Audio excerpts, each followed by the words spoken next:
பார்த்து ரசிப்பது 7S music.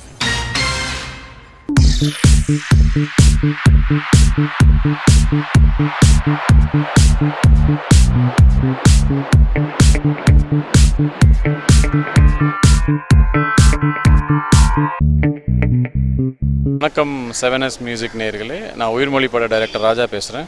இது ஒரு வித்தியாசமான கதைக்களம். 7S மியூசிக் வியூவர்ஸ்க்கு என்னோட வணக்கம். என் பேர் சசி. உயிர்மொழி படத்தோட ப்ரெஸ் மீட்டில் இருக்கோம். ரொம்ப சந்தோஷமாக இருக்கும் உங்களால் மீட் பண்ணுறதில்ல. கூடிய சீக்கிரம் உங்களை தியேட்டரில் மீட் பண்ணுவோம் நம்புகிறேன்.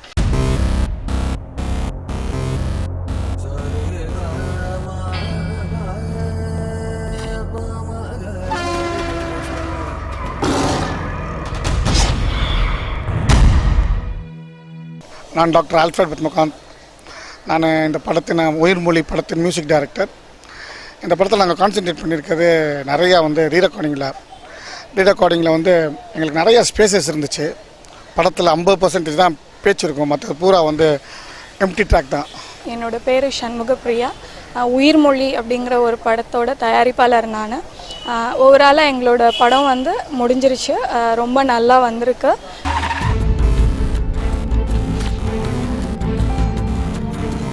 நம்மளால் புதுசாக ஒரு கண்ணை உருவாக்க தான் முடியாது, ஆனால் நம்மக்கிட்ட இருக்கிறத மற்றவங்களுக்கு கொடுக்கலாம்ல.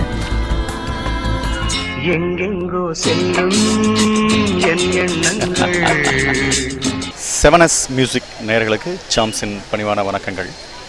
உயிர்மொழி அப்படிங்கிற ஒரு புது படம் பண்ணியிருக்கேன். இந்த படத்தை டைரக்ட் பண்ணிக்கிறது ராஜா அப்படிங்கிறவர். 7S மியூசிக் வியூவர்ஸ் எல்லாருக்கும் வணக்கம். நான் கீர்த்தி பேசுகிறேன். உயிர்மொழியில் என்ன கேரக்டர் பற்றி சொல்லணுன்னா, நான் கண்ணு தெரியாத பொண்ணு மாதிரி ஆக்ட் பண்ணியிருக்கேன். இதில்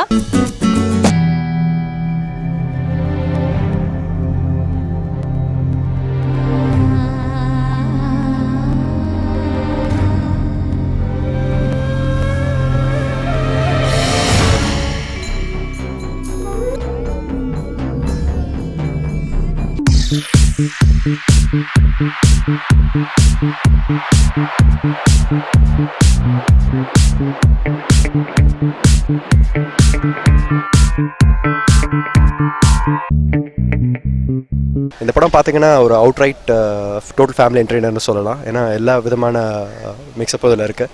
கண்டிப்பாக உங்கள் எல்லாருக்கும் பிடிச்ச மாதிரி ஒரு படமாக இருக்கும் நம்புகிறேன். முழுக்க புதுமுகங்கள். டைரக்டர் பார்த்திங்கன்னா இளையராஜா சார், கேமராமேன் நம்ம குருதேவ் சார் பண்ணியிருக்காங்க, ஆர்பி குருதேவ் சார். அவருக்கு அறிமுகமே வேணாம். நம்ம சந்தோஷ் சார் மியூசிக் ரொம்ப அற்புதமாக கொடுத்துருக்காங்க. ரொம்ப அருமையான சாங்ஸ். கண்டிப்பாக நீங்கள் கேட்டு என்ஜாய் பண்ணிட்டு இருப்பீங்க நம்புகிறேன்.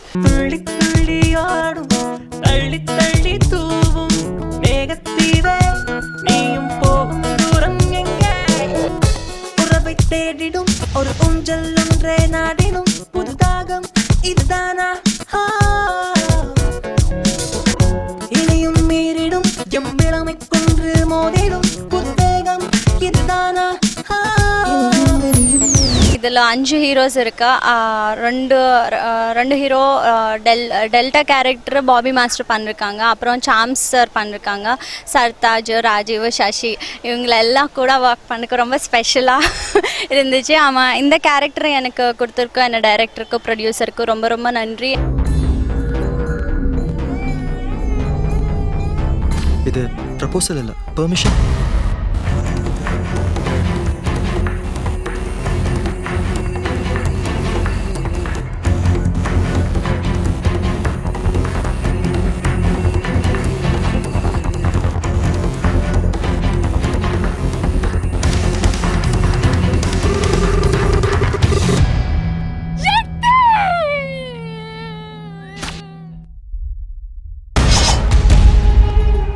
என் பேர் ராஜீவ்.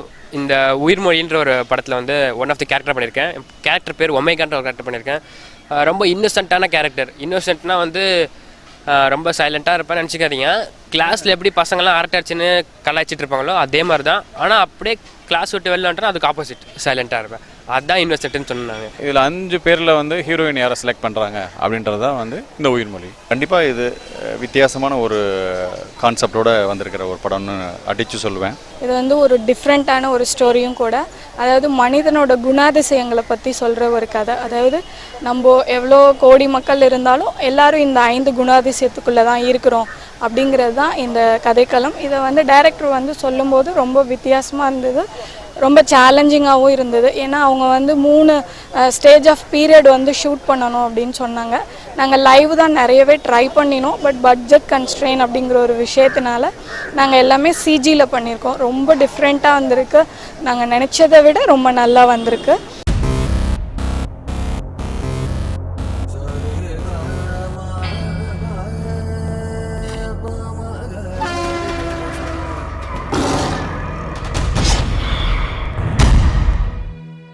ஒரு முறை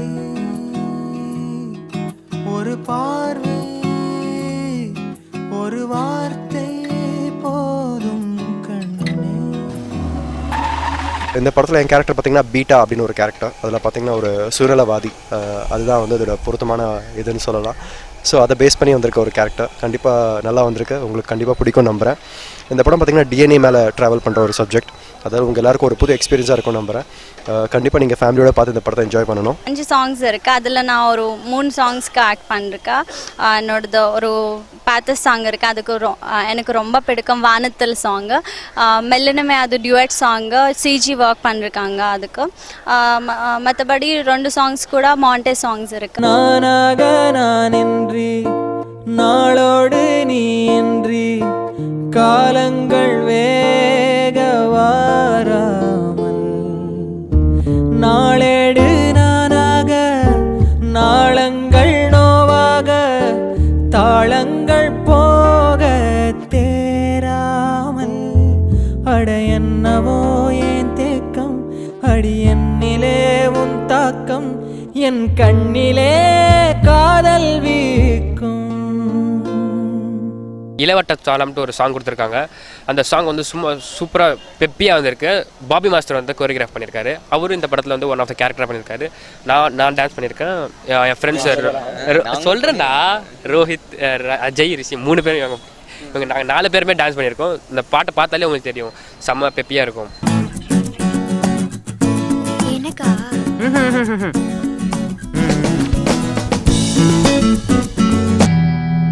எங்களோட டெக்னீஷியன்ஸ் எல்லாம் பார்த்திங்கன்னா தே ஆர் வெரி கோஆப்ரேட்டிவ். நான் முதல்ல என்னோடய டீமுக்கு ரொம்ப தேங்க்ஸ் சொல்ல விரும்பிக்கிறேன். ஏன்னா ஒரு ஆர்டிஸ்ட்டாக இருக்கட்டும், டெக்னீஷியனாக இருக்கட்டும், எங்களுக்கு வந்து என்ன வேணும் அப்படிங்கிறத புரிஞ்சு அவங்களுமே வந்து நல்லா பண்ணியிருக்காங்க. அதனால தான் நாங்கள் கண்டிப்பாக ஒரு நல்ல படத்தை நல்ல ரிசல்ட்டை எங்களுக்கு வெளியே கொண்டு வர முடிஞ்சுது. அல்ஃபா பீட்டா காமா அப்படின்றது வந்து சயின்ஸ் பேராக இருந்தாலும் நம்ம இங்கே வந்து குணாதிசத்தை பற்றி தான் பேசுவோம், சயின்ஸ் பற்றி பேசல. இங்கே வந்து ஆல்ஃபா அப்படின்றவன் வந்து சக்தியாக இருக்கான். அவன் வந்து ஒரு சாக்ரிஃபைஸ், ஒரு டீம் லீடராக இருப்பான். பீட்டா அப்படின்றவன் வந்து செல்ஃபிஷாக இருப்பான். அவன் வந்து ஒரு ஃபேமிலி ஓரியன்டாக இருப்பான். காமா அப்படின்றவன் செய்வோமா வேணாமா அப்படின்னு சொல்லிட்டு செய்யவே மாட்டான். அவன் தான் கன்ஃபியூஸ்டு கேரக்டர். ஒமேகா அப்படின்றவன் வந்து இன்னசென்ட்டாக இருப்பான்.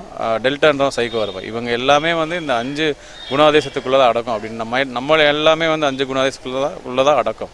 ஸோ அதனால தான் வந்து இது வந்து எல்லாருக்கும் ஆன படம் தான் இது.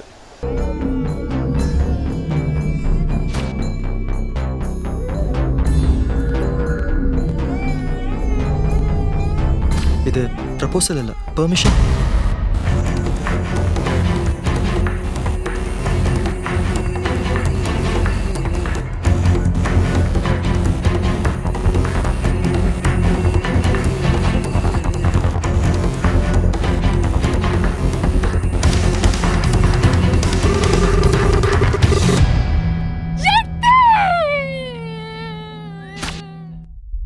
நான் சொன்ன மாதிரி எல்லாருமே புதுமுகங்கள். ஆனால் மெயினாக பார்த்தீங்கன்னா நம்ம சாம் சார் வந்து காமெடி பண்ணியிருக்காங்க.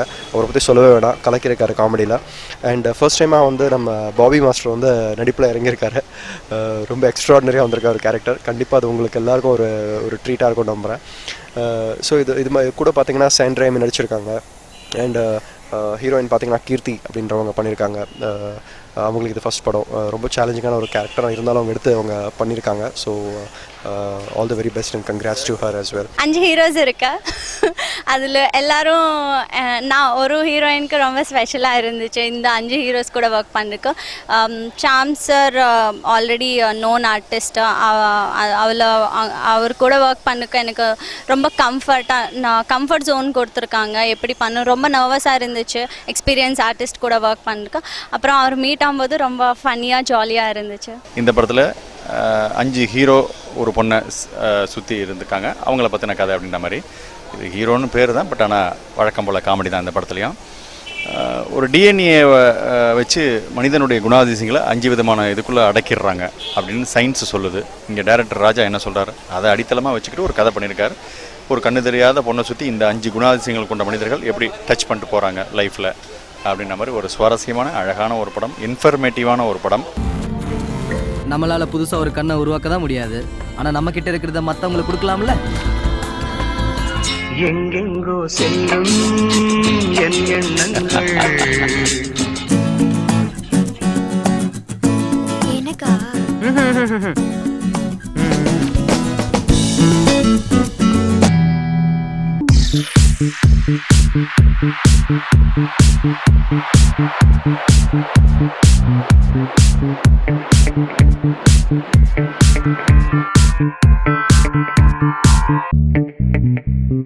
ஹீரோயின் அவங்களுக்கு எப்படி இந்த கண்ணு தெரிஞ்ச உடனே அவங்க வந்து உலகத்தை பார்ப்பாங்க, கதவுகளாக இருக்கும், டெய்லி அந்த வழியாக தான் போவாங்க. கண்ணு தெரிஞ்சதுக்கப்புறம் அதை அவங்க எப்படி ஃபீல் பண்ணுறாங்கன்னு அதை வந்து we have to bring it the feeling should be in மியூசிக்னு சொல்லி we work for more than 4 months work பண்ணோம். Different movie. ஒரு சாங் ஃபுல்லாக நாங்கள் சிஜி பண்ணியிருக்கோம். இதில் வந்து மொத்தம் 5 சாங். ஆக்சுவலாக எல்லா சாங்குமே சூப்பர்பாக வந்திருக்கு. சந்தோஷ் நாராயணன் அவர் தான் மியூசிக் பண்ணியிருக்காங்க. சாங்ஸ் எல்லாமே ரொம்ப சூப்பராக வந்திருக்கு. பேக்ரவுண்ட் ஸ்கோர் வந்து ஆல்ஃப்ரெட் பத்மகாந்த் அப்படி பண்ணியிருக்காங்க. ரொம்ப சூப்பர்பாக இருக்குது. நாங்கள் பார்த்த வகையில் background music score is excellent.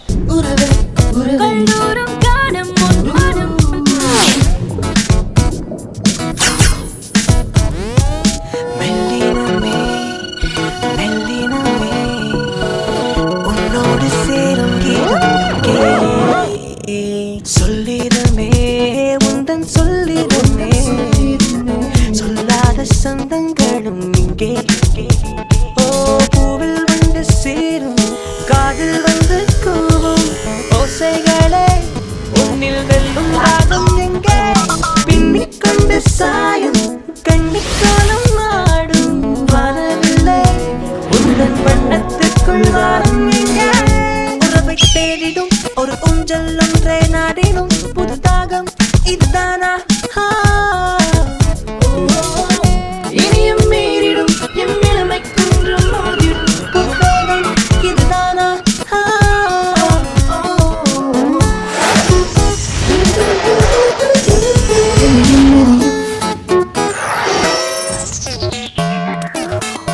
கலகலவென கவிதை பூக்கள் விடையும் மடியில் நொடியில் மலரும் கதகதவென காலை பனையில் நனைவோமோ. பிரிவுகள் வரும் தனிமை காலம் இனிக்கும் பொழுதே நேரம் சுகமாக இருக்காதிலே. இதயங்கள் தவிக்காமல் இனிக்கும் வழியே நானும் சலிக்காமல் செழிக்கும்.